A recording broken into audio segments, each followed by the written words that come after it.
Okay? And what does generative and geometry equal? It equals AI, artificial intelligence. So at the very beginning of Freemasonry, there was an impetus, a desire among them to prove that they could be God by creating life itself. All right? In the beginning, they called this golems. But now, if you think about it, that's why they want to create AI, to prove that they can be God themselves. Once you create AI, then you perfect the world. Okay?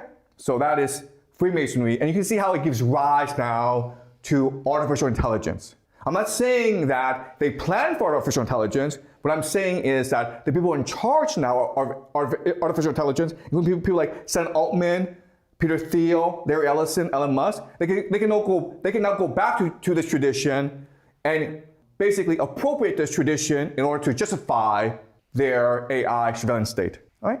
Okay, so now let's move on.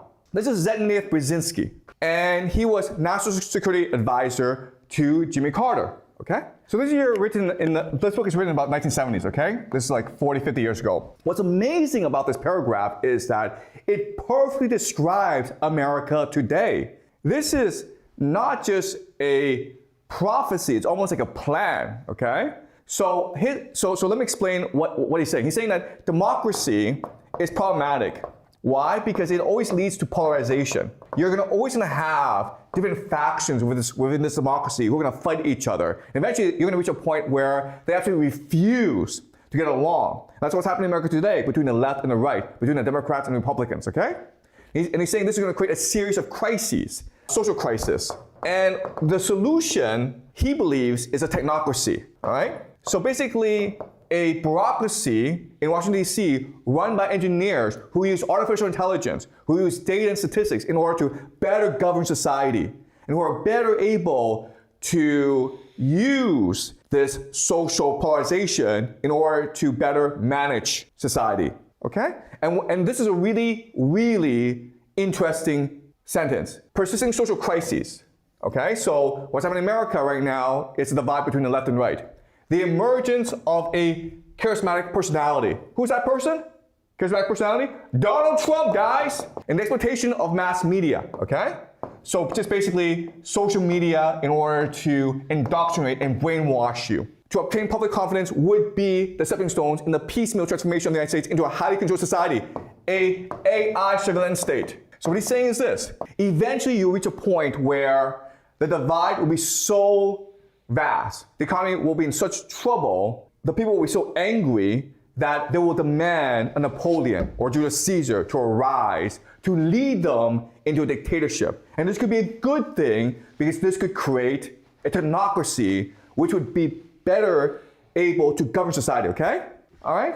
So this is a continuation of the Freemason project of trying to create order out of chaos. All right? And what he's saying is this: it will be the conservatives, the Republicans, who will win out in the Civil War because they're the ones who are preoccupied with public order and gadgetry, okay? They are the ones who will want the AI surveillance state, okay? Once you have the AI surveillance state, you now have the technocracy, and the world will be perfect, all right? Does it make sense to you guys, what he's saying here? This is an amazing paragraph written 40, 50 years ago. So I'm not saying he's a Freemason, I'm not saying he's part of secret society, but he sure thinks like a Freemason.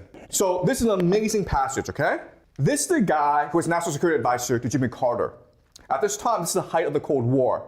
America is fighting a war with the Soviet Union. And the National Security Advisor of the United States to Jimmy Carter says that democracy is bad, Marxism is good. Marxism is good. Why? Because it is the end point of history. The French Revolution was about promoting reason over emotion. Marxism is a natural progression of the French Revolution. Marxism is what promises a victory of reason over emotion. Okay? So what is the AI surveillance state? Ultimately, it is techno-Marxism. Okay? That's what they want. They want communism. National Security Advisor to Jimmy Carter, one of the most powerful Americans in the world, wants Marxism. Why? Because Marxism, communism, is the implementation of the ideas of Freemasonry in our world. All right? And what's a secret society? You access the occult. Okay? If you really want to make a lot of money, guys, don't spend your time programming and looking for the best technology. Don't do that. That's a waste of time. Look at the occult. figure out the secrets of humanity. Figure out the secrets of the code and build your company around that idea, and you will come to dominate. All right? So he's very clear about this, okay? What he's saying is that if you want to start a company, start a religion first. Okay, all right, okay. Does that make sense, okay? He's saying it literally now. Start a religion or start a mafia, it doesn't matter, okay? Now, Peter Thiel is important because he is a mentor to two individuals, Mark Zuckerberg as well as Sam Altman. Remember from last week, we read Karen Howell's book, Empire of AI, where Sam Altman says that the most successful founders do not set out to create companies. They are on a mission to create something closer to a religion, all right? So he's basically using the words of his mentor, Peter Thiel. This is also what Sam Altman said. People talk about how much energy it takes to train an AI model, but it also takes a lot of energy to train a human. It takes like 20 years of life and all the food you eat during that time before you get smart, okay? So these people literally see no difference between an AI and a human. You're just energy to be exploited, okay? You're just an energy that I need to turn into a cube in order to create my holy temple of reason, right? And this is another friend of Peter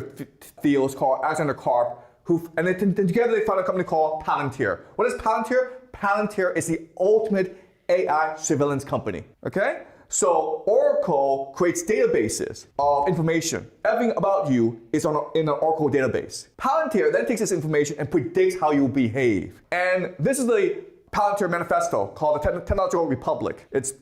They're not Freemasons, but they might as well be Freemasons, okay? So this is the manifesto, and it basically says that we need to create a technocracy. That's all it's saying. We're gonna create a technocracy, an AI surveillance state. And that's a good thing, all right? All right, and I will leave you with this. Peter Thiel, for the past few years, has been giving speeches around the world talking about the Antichrist. Okay, what's the Antichrist? How much does an Antichrist rise to power? By playing on our fears of technology and seducing us into decadence with the Antichrist's slogan, peace and safety. The Antichrist is anyone and everyone who opposes the AI surveillance state. Okay? So you might think, no, wait. Isn't it more logically to believe that the AI surveillance state is the Antichrist? No! Peter Thiel is saying, no, it's the opposite, guys. It's you oppose the AI surveillance state, then you're the Antichrist. And the Antichrist is evil. Therefore, we have to destroy these people. Okay? Whoever prevents us from building the AI surveillance state is pure evil. And once you understand this, then we will achieve our holy empire of reason. Okay? Any questions, guys?